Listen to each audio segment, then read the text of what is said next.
cette séquence, nous avons donc nos 5 boîtiers qui sont présents sur la table, que nous avons rentrés dans la base de données.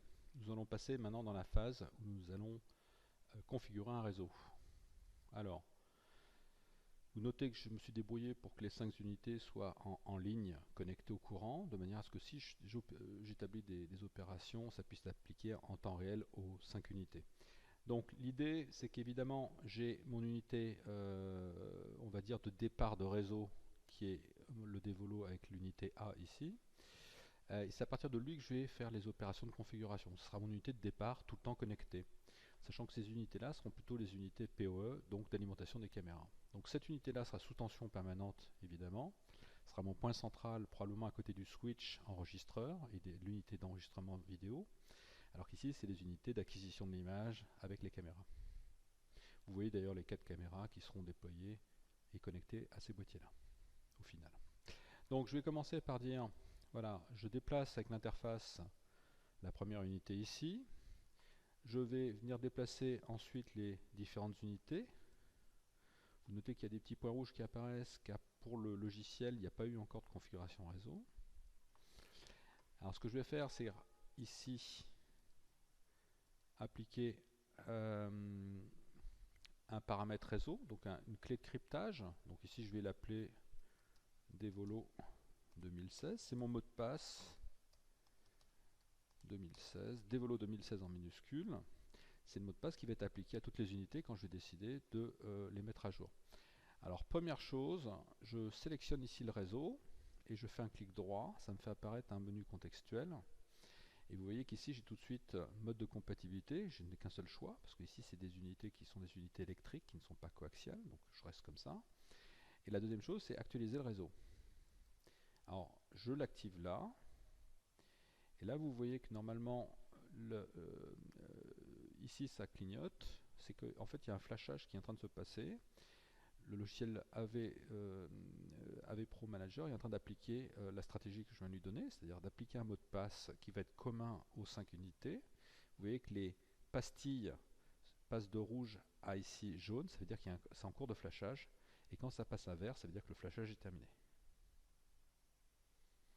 Donc on laisse le flashage se passer. Il faut évidemment, c'est pour ça que l'intérêt c'est d'avoir toutes les unités sur le même réseau électrique ici à proximité. Et on voit qu'il y a des icônes rouges qui redémarrent, qui se mettent à flasher, ça veut dire que les produits sont en train de redémarrer. J'attends impérativement que tout soit terminé et je n'interromps pas les opérations. Donc c'est évidemment un peu plus lent. Alors vous voyez, c'est terminé. J'ai bien mon unité ici avec le petit décrochage qui indique que je suis en connexion directe avec cette unité-là. Et mes 4 autres unités PoE qui sont là. J'ai des débits qui apparaissent, mais de fait, il n'y a pas encore de communication, il n'y a rien derrière les unités. Donc c'est des débits plus théoriques que pratiques. Alors, je vais vous montrer comment est-ce qu'on peut définir un profil. Éditer les profils. Voilà. Alors par défaut, il n'y a absolument rien de défini sur les produits, sur le logiciel AV Pro Manager. Donc je vais créer un profil.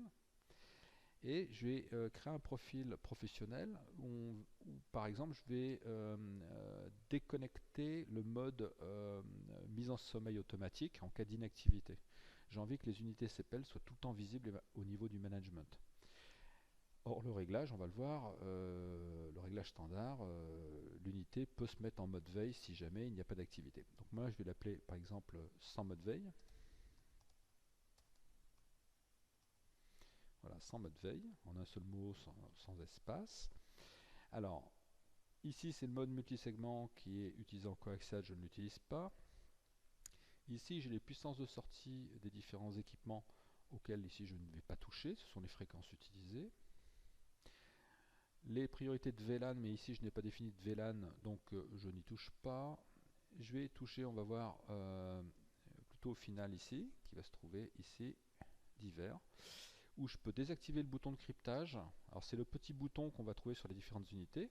Ce petit bouton permet, en laissant appuyer plus de 10 secondes, de générer une nouvelle clé de sécurité.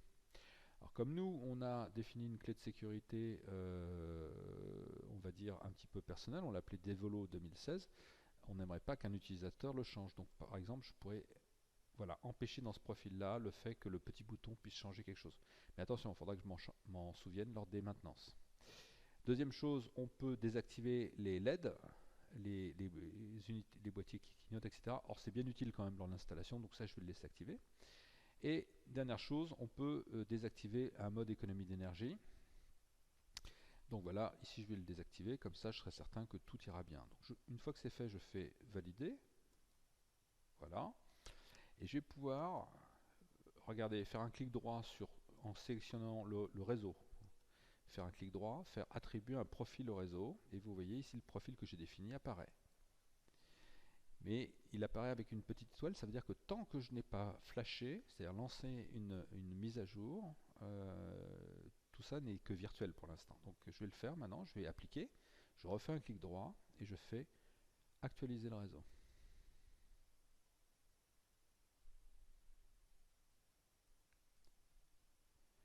Alors on recommence comme tout à l'heure, vous voyez que les unités sont passées de vert à jaune au niveau de l'interface, ce qui veut dire qu'elles sont en cours de reflashage. Je ne touche absolument pas au réseau pendant cette opération-là.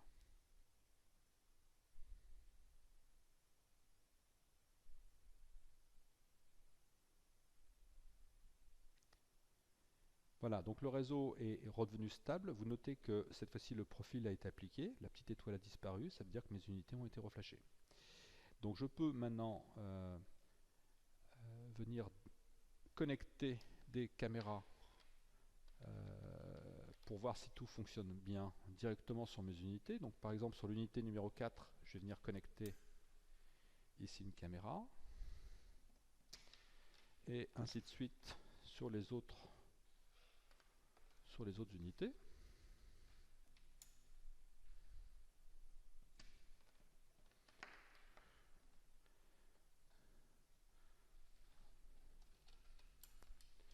Donc ça va faire redémarrer les caméras évidemment, qui étaient jusqu'ici connectées à un switch.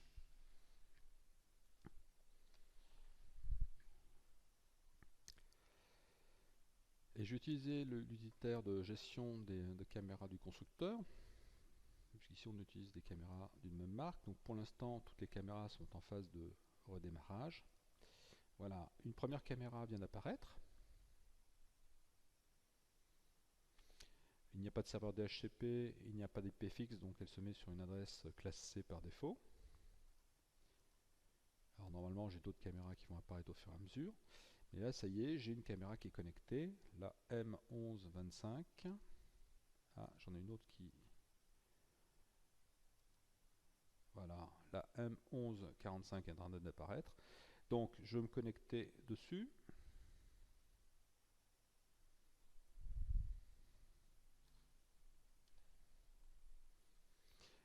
Avec le log et le password adéquat.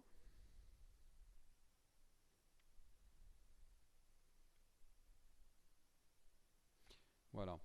Et on est sur la caméra en live. Vous voyez les unités ici de CPL également en live. Et on va voir sur l'interface ce que ça génère comme débit. Donc ici vous voyez que j'ai une caméra, quand il y a l'activité, la vraie activité IP, les débits deviennent plus des débits réels. Donc on nous affiche un 817.698 mégabits sur l'unité 2. On va se connecter sur la deuxième caméra. Alors je reviens ici. Voilà. Donc mes 4 caméras sont apparues. Je vais me connecter sur la 1125.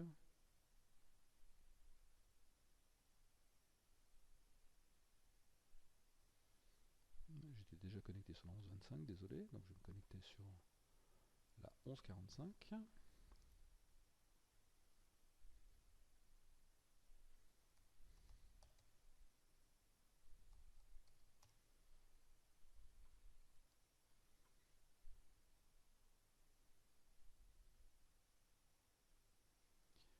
Donc on est par défaut sur les caméras Axis en MJPEG, en Motion JPEG, donc sur des gros débits, qui ont l'avantage pour le réglage d'être sans latence, contrairement au H264.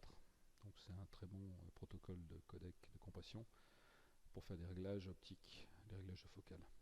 Ah, cette caméra-là me demande une reconnexion, ça veut dire que je suis en fait par défaut en probablement H264.